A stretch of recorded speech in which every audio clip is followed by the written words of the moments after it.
Have you ever had someone speak to you with cruelty or harshness, and everything inside you screamed to retaliate?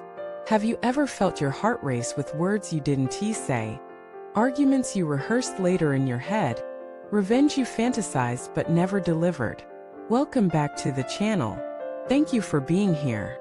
Today's reflection is about one of the most profound, powerful, and paradoxical forms of wisdom: the ability to stay silent in the face of provocation, not out of weakness, but out of true inner cultivation.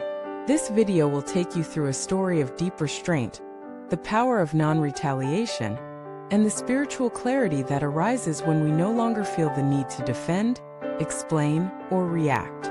Because the deepest kind of strength is not the loud kind, it's the kind that needs no audience. Let me begin with a story. There was once a revered old monk, quiet and unassuming, who lived in a monastery at the foot of a mountain. Every day, he walked into the nearby village to collect alms. He asked for nothing and accepted what was given with bowed gratitude. Over the years, many came to love and respect him for his humility, wisdom, and kindness. But as always, light attracts both reverence and resistance. One day, a wealthy merchant, bitter from life's disappointments, began to target the monk. Every morning as the monk passed by, the merchant hurled insults, mocked his robe, questioned his sincerity, and laughed at his silence. The monk never replied. This went on for weeks, then months. The villagers were enraged on his behalf. "Why don't you respond?" they asked. "He is humiliating you in front of everyone." The monk simply said, "If a person offers me a gift and I do not accept it, to whom does it belong?" Eventually, one rainy morning, the merchant approached the monk again, ready with another insult. But something strange happened. The monk looked him gently in the eye and said nothing as usual, but his gaze held something so steady, so quiet, that the merchant broke. He fell to his knees and wept. He said, "All my life I have fought, insulted, controlled. But you, I could not move you. You are the first person I could not bend with my anger. Who are you?" The monk smiled, placed a hand on his shoulder, and said, "I am simply someone who stopped arguing with suffering." This story spread across the land. People traveled from far away to ask him questions. But often, they left with answers born not from his words, but from his presence. Why?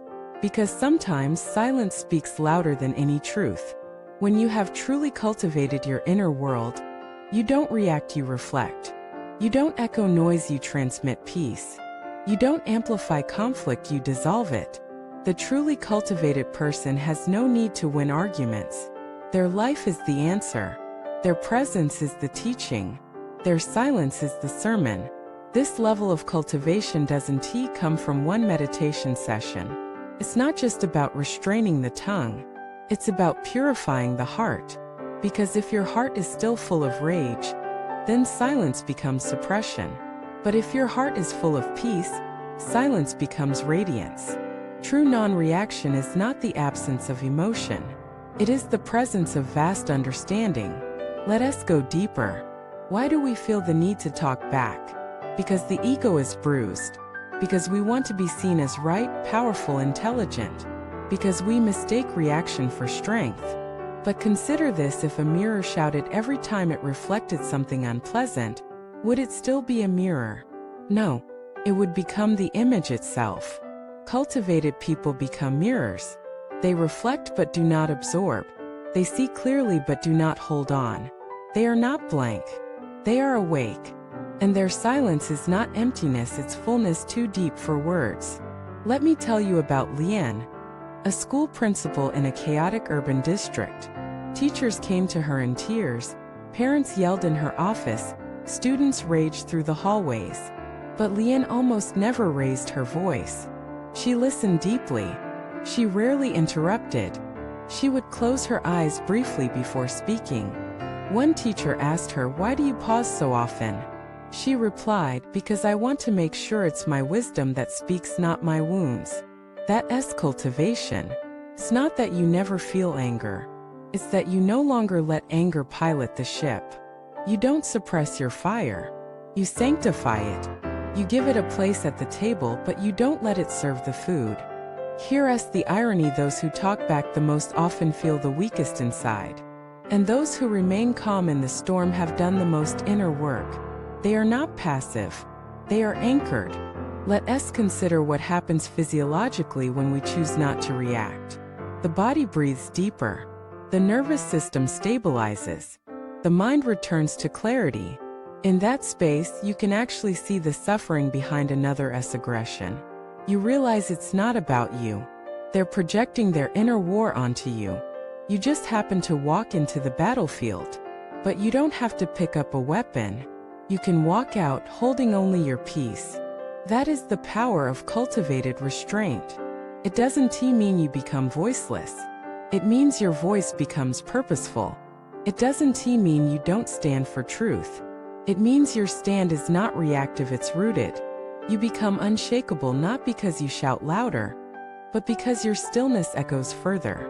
Let me share one more story. There was a girl named Layla, bullied for years in school.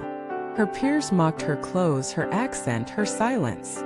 Teachers noticed, but she never complained. One day a teacher asked, "Why don't you speak back?"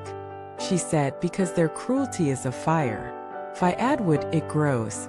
If I walk away, it dies." She later became a social worker, helping other bullied children find their voice, not to attack, but to rise. That's what silence taught her: not fear, but dignity. And dignity, once cultivated, never leaves. So the next time someone insults you, provokes you, challenges you, pause. Not to suppress, but to remember who you are. You are not their target. You are a temple. You are not here to argue. You are here to awaken. And sometimes the most awakening thing you can do is say nothing and still radiate everything. Thank you for sharing this space with me today. In the next part, we'll explore how non-retaliation can become a force for social change, conflict resolution, and even leadership in the modern world. Please stay with me. Leave a comment below. Has your silence ever taught someone something louder than words could? Have you ever regretted reacting but never regretted staying still? Don't forget to like, subscribe, and share this message with someone navigating difficult conversations. Thank you for watching this video.